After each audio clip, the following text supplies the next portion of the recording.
What's up, everybody? Jack Farr here on behalf of Box to Box Football. I'm here with James, and I know that a lot of our subscribers and a lot of you guys who may recognize me from a couple of other videos will know that it's been because I've been talking to a lot of Spurs fans channels about Paulo Fonseca, who may be not familiar with him and what he may bring to Tottenham. Well, James and I are casually reacting to Sergio Ramos leaving Real Madrid and praising him, how much of a legend he is, and thinking about where his next club might be and all this kind of stuff. And yeah, just a quick check on my phone here. Fabrizio Romano, quoting him here verbatim, "Incredible Tottenham again. There are huge fiscal problems to complete the appointment of Fonseca as new manager, despite the verbal agreement completed and contracts set to be signed, as reported by Sky Sport in Italy and Di Marzio. That's why Fonseca has not signed yet." Following, oh my God, I can't do maths. Following 8 minutes later, Fabrizio Romano again. And the reason why we're quoting this guy in particular is this is the most reliable guy on the transfer market nowadays. Tottenham are not intentioned to cover the economic difference on the fiscal side with Fonseca. He was set to sign after the contract was verbally agreed. It was done, but the talks have now broken down. Tottenham search now restarted. Jorge Mendes will try with Gattuso. James, initial reactions. We know you're an Arsenal fan, so try and keep it aim. But initial reactions to this news. In the words of the great Chiellini, Giorgio Chiellini, is the history of the Tottenham. No. This possibly could be one of the worst manager searches I've ever seen. Like, this is bad. Yes, Jack. Like, they have been all over the place, and it's different if you kind of do it in the background and no one knows, and like you don't get your targets, but everything's coming out. Oh, Tottenham are going to get this guy, Antonio Conte. Everyone believed, Conte. When season ticket renewals were up, they were going to get Conte, right? Jack, I was throwing fisticuffs, that they're going to get the manager that I like. I'm a massive Antonio Conte fan. And then when I hear that they don't get him, I'm like, whew. And then I hear about the Paulo Fonseca guy, and obviously Jack being a Roman fan, he knows him very well, and I was like, okay, he doesn't scare me, but I'm guessing he's going to be good for Tottenham. Already agreed. I'm thinking, cool. Now they're going to go for Gattuso. It just tells me that here's a club who genuinely they have a plan, but they just don't want to execute the plan. And that's the biggest problem. That's what probably annoys Tottenham fans the most. But do you think they have a plan though? Like, seriously, no, but Jack, of course they have a plan, because they wanted this manager, they wanted this man. They were in talks with these managers. They just don't want to execute the plan properly by giving the managers what they want. But the thing is, it's three managers, all from the same league, right? Gattuso has now, and I don't know how strong the Gattuso links are, but Gattuso just spent 22 days at Fiorentina, and then they were having disagreements with the transfer strategy, so now that's gone. I don't know why you don't iron that out before you sign away 2 years of your life to a team. Anyway, the thing that I think is baffling for me, and the reason why I would totally understand any frustration from Spurs fans, it's like ping pong. It's like I said before we started here. There's this kind of ideal going on where you've got managers of different styles and different personalities. If they had a plan, I would think that you'd go for Conte, then you'd go for somebody kind of like Conte, and you'd go down and down and down until you get the guy you want. If you want Fonseca, get Fonseca, then go down the line and find a guy who's kind of similar to him and brings what he brings. At the moment, it's Conte, Fonseca, Gattuso in terms of character, the way in which they're trying to build. And unfortunately, I feel like this is a very common historical aspect of appointing managers. You've got one guy who has a certain style, and then the next hire is always a guy who's nearly the complete opposite. It always feels that way, So I don't get it, and I wonder what the hell they're doing over there.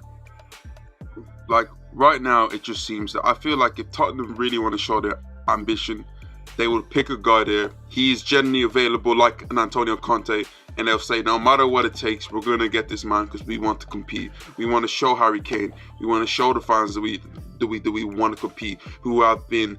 I feel sorry for Tottenham fans. Me being an Arsenal fan, I laugh at them because they make me, like, generally, Tottenham are just funny to me, but the lack of ambition from the board is just... It's gone to a point right now where it can't be hidden anymore. You can clearly see the problem. Clearly. When you have two managers who have shown ambition that they want to sign, you know, and then you guys not pulling the trigger, not showing them the ambition the same way, right, it tells you a lot where the club is right now. Right. Oh, here we go. Okay, right. I guess we're doing it live, James. We're doing it live. Fabrizio Romano, Paulo Fonseca to Tottenham is 100% off. Deal collapsed because of taxes issues, despite contract already completed and set to be signed. Fonseca had tax advantages from an Italian law, which is not applicable in the UK. Spurs in talks with Gattuso now, as per Gianluca Di Marzio. So what do they mean by tax? How does, like... I don't know how it works particularly, but I know that obviously depending on where you are in the world, you do get certain tax breaks for being a certain, like James, you know, they talk about it in American sports a lot. Like if you go to Florida, the state of Florida has 0% income tax. So if you're trying to make some money and you want to sign a Supermax or whatever, you go to Florida, somewhere in Florida to sign that contract, because it means your income is not going to be taxed by the state. So I would imagine there's some law in Italian, and not just Italian football, but in Italian law and taxes, where maybe he was getting a bit of a tax break for one thing or another, which does not apply in England. So it sounds like that's the problem, but what a shock. I'll be honest, I thought it might have been kind of a fake news type thing, because I thought they can't do this again, can they? They're not going to be able to do this again, are they? And, you know, James, getting on to Gattuso, talk about another downgrade.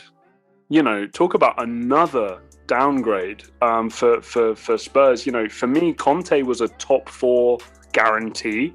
And with the right players brought in and keeping hold of Kane, Tottenham were potential title challengers next year with Conte. But I wouldn't put that past Antonio Conte with Harry Kane and Son and all these, you know, especially if you sign a few defenders and a couple of nice wing backs. Conte's that kind of manager. Fonseca, it was more top 6, maybe a cup run. Gattuso, this could be an absolute car crash. This could be an absolute car crash. Jack, if I'm being truthfully honest right now, I think Tottenham are better off looking at a Graham Potter, Eddie Howe now, because I agree. Gattuso, he's cool. That's all. I don't think he's ever pulled up trees as a manager, and like Tottenham, Gattuso, how does it work? The thing I think about Gattuso was, remember when he had this spat with the Tottenham assistant manager, in the Champions League in 2011. That's all I remember. And now he's going to be their manager. It's a weird one. It generally is. Now I can understand and sympathize a little bit more for Tottenham, but maybe I could have, if they really wanted him. Do you not feel like they could have done something around that? I don't really know, but I don't know. I mean, I was saying on these shows that I've been doing recently, like if you're the Spurs fan base, like just pay Conte what he wants. Stop messing around. Like, you've got to take a risk if you're going to try and step up to that next level. Because if you're a team like Spurs and you've been overachieving for a minute now, all that's going to happen is your better players will slowly start to leave and you're going to run out of luck eventually, because all the good things that have helped you overachieve will go and you'll be back to where you were before. Again, guys, it's the history of the Tottenham. Something always comes up. But Tottenham fans, tell me what you think. Are you happy that you're not going to get Paulo Fonseca? Gattuso, is he going to be the guy to keep Harry Kane and win you guys the league? I don't think so. Coming off a hot 22 days at Fiorentina. 22 days. That must be a record. But comment that even Sam Allardyce lasted longer than that. Like, come on. One little bit of kind of a silver lining in the cloud kind of thing here, right? Jorge Mendes is obviously the agent of Gattuso. I think he was as a player and he is now as a manager as well.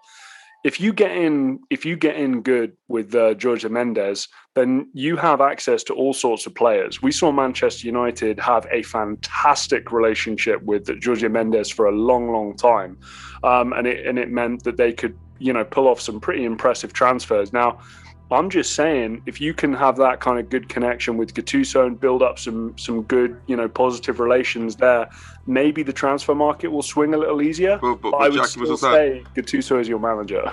Jorge Mendes is open to everyone. He works for Arsenal. He works with, it's not one where he's just with one team. He works for everyone. So I don't think it's that much of a big deal. Mendes is an open book. But guys, let us know. Please comment down below, and we will see you next time.